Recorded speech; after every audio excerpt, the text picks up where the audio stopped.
Welcome to the show, Cecil. Hi, Chris. How are you today? I'm doing fine. Good to see you. Great. So last week of open practices, somebody's grumpy. I mean, I'm just going to throw it out there. You know what I mean? I think he's. And you mentioned that. And I think, I think that he's just sending a message to the team. That's my opinion. Yep. And the media just happens to be the medium that he chooses to relate that information. So there's a purpose. A method. If he is mad, then there's a method to his madness. Sure. We're going to get into the questions from the forums, of course, but before, hot news off the T-News presses. Crimson Tide star wide receiver Julio Jones will not be a student senator after winning a write-in election last spring, Cecil. Through his spokesperson, Jeff Puritan, he appreciated the opportunity, but juggling classes and practice and obviously games moving forward, you have to prioritize. I understand. Disappointing to see. I mean, Julio accepted the position, and well, so it goes. Maybe later. Tommy D's is really excited. Maybe about he's got his Maybe he's got his sights set on higher office. Yeah, higher office. Perhaps. I think he got 9 write-in votes for president. President or nothing next year. That's it. 12 wants to know, what do you think about the depth chart? Can you go position by position and player by player and tell us who all the starters will be? No. It happens every year, right? Every year we go through the same process. It does, and for the same reason, because Coach Saban's at the point in the year where he wants everybody competing. They're trying to push through. They're tired. It's late in the spring, and so in a little bit, it's a collision between as practice goes on, fans get more and more excited about knowing, well, who's going to start, which freshmen are going to start, which freshmen are going to play, and simultaneously the coaching staff is more and more anxious to keep the competition level high, to not let anybody get complacent. There are some guys. I mean, there's no depth chart. You don't know what's going to happen, but Rolando McClain's got a pretty good chance of being out there. I think so.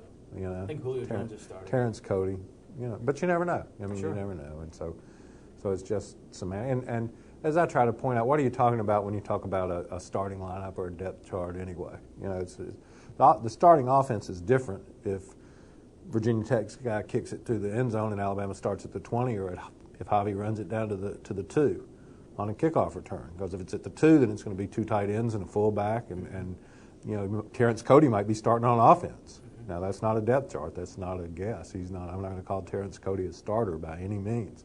But he might be starting on offense if he runs it down to the 2. So, it's a little bit nebulous like that. And I think it's important for people to know which players are doing well, which players the coaches are talking about, what guys are getting opportunities. But, it's still early to say who's going to be the first ones to run out there, and how much does that in and of itself really mean anyway. Shepard Jeffries, which story and which reporter PO'd Saban relative? Well, but you're not going to throw any of your Brentham under the table. I don't throw anybody under the bus. No. Wait, no, it comes around and goes around. If one reporter did, then we all did. That's great attitude. So we know it wasn't Rappaport. He wasn't there. Saban's must be looking around going, I need he wasn't somebody. There. But, if one of us did, then all of us did. Stu Bowen, what's the word on the street about Chris Vines, the potential walk-on QB? Be interested to see if he's out there today. School started.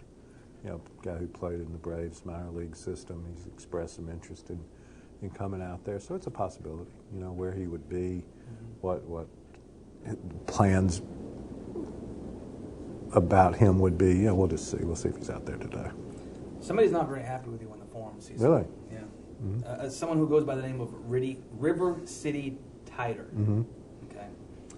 His dad wants to ask, why run down Star Jackson? And he actually put a forum post up yesterday, and the title was Cecil Hurt's comments today, August 17th, were out of line, and he's claiming that you, in a very obvious way, really ran one of our reserve QBs. Star Jackson? I don't in Sunday's column. I couldn't find the column. Were you on the radio? Yeah, but I hadn't. I think you made reference that of you thought. Well, I think A.J. McCarron's done well. I think Starr's done fine. I'm not trying to run anybody down. I was trying to figure out where, and the he 6-page is where thread. he is. It's certainly not. If anything, you try and give based on the limited observation and evaluation of what you think would happen with the backup quarterback position. But to say a guy's fighting for a position, that's no more running Star Jackson down than if you say, Earl Alexander's fighting for a wide receiver position, or Barrett Jones is fighting for an offensive line position. That's not meant to run anybody down, or just as there's no starting lineup on the depth chart. I don't think there's a depth chart for a backup quarterback yet. They're competing. Big scrimmage Saturday. So, but as far as running Star down or not liking Star, there's no a lot of reason the stats. to think Look at those Saturday stats, and they're all fairly similar aside from exactly. the obvious. And it's tough on us with the way the scrimmages are set up now because, somebody was talking about one of the running backs, and he had a really good yards per carry average. But, I think he's probably running against the third defense, and that's a little different deal than having to run against those ostensibly first-team administrative group guys. Birmingham, who on defense will fill the on-field leadership role left by Rashad Johnson, who was running around the football field I saw in Monday Night Football last week, number 41. Well, it may be one person. It may be, a number of people filling in roles.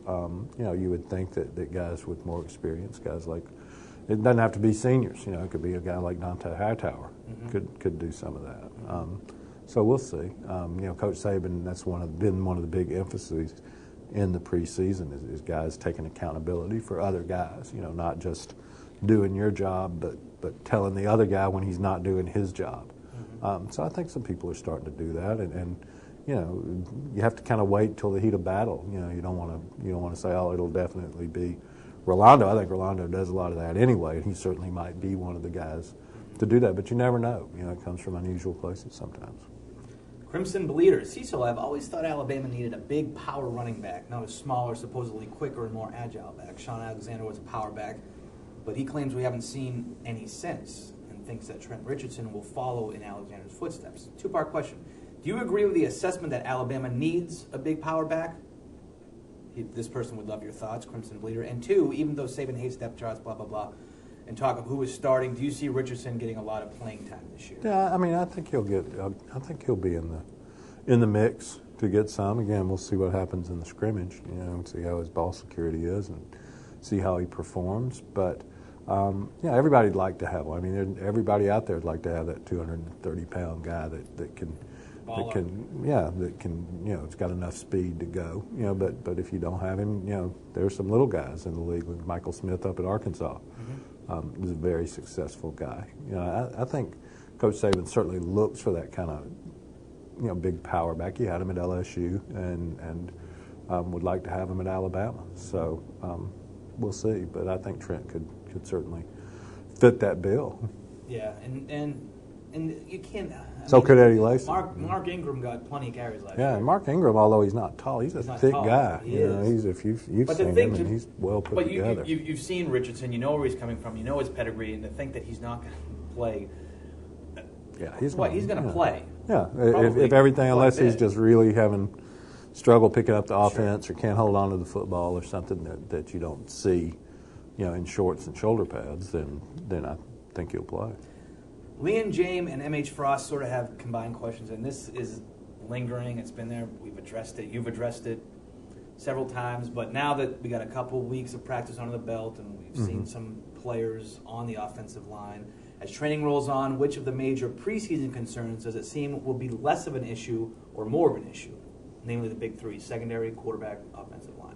Yeah, I think quarterback's going to be what it's going to. I think we can pretty well say that this is what it's going to be. Now, Greg McElroy's going to have to get in some competition and play, and then we'll see what that is. So I would take that one off the table. I think offensive line and secondary are a little different because you have to have chemistry. Obviously, the quarterback has to have chemistry with the offense, but it's just one guy, and he's either going to have it or he's not. But offensive line, sometimes you want to say just put the 5 best guys out there. Sometimes it's better to have a little different mix and different guys at different positions. In the same way in the secondary, I think, if I had to choose between offensive line and secondary, I'd still say offensive line. But I think, there are things that need work in both places. We had a story on Barrett Jones today as one of the names that is starting to come up. Any other guys that you've seen? There have been some guys who've been up and down. Anthony Steen is a freshman who I think they like. DJ Fluker was the hot name early. And how has he looked? He's looked okay. I don't know.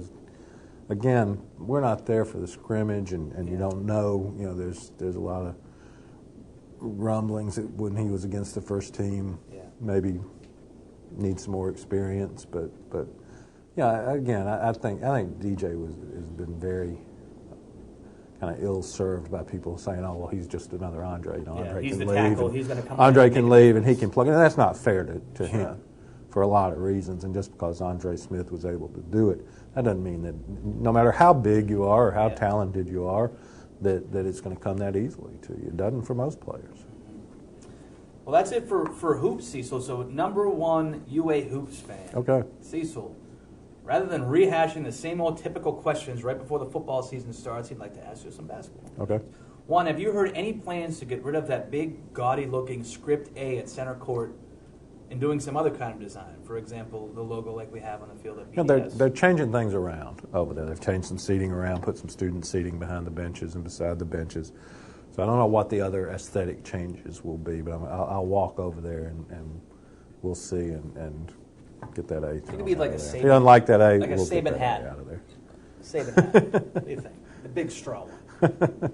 What kind of season do you see basketball having? NIT, NCAA tourney? That's a great question. That's a great question. I think that they could. Mississippi State will be the favorite in the West, and I think with the right combination of transition to the new coach and some guys shooting the ball pretty well, and maybe a little help from junior college guy Charvez Davis shooting the ball, and I think they could get into the NCAA. Not a high seed, I don't think, but they could play well enough to finish. Have a win. The way the SEC will be, I think first of all, I think the balance of power is going to be in the East more than the West. Sure. But I was just looking. The SEC's released its Super Tuesday schedule. There's 9 games, so there's 18 teams involved in Super Tuesday. 15 out of the 18 appearances are East teams.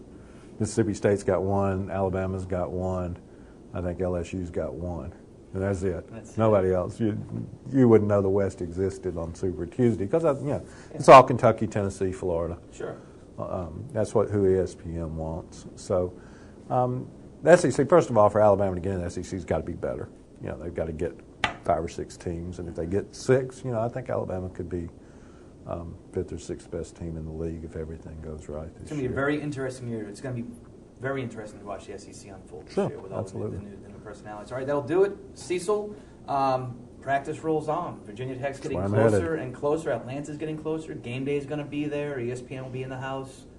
We'll represent. 2 weeks from tomorrow, we're taping on a Wednesday, so 2 weeks from tomorrow it'll be SEC football on ESPN, be South Carolina. That's right. And then Alabama right after that. It's upon us. Almost here. All right, I'll talk to you later. Okay.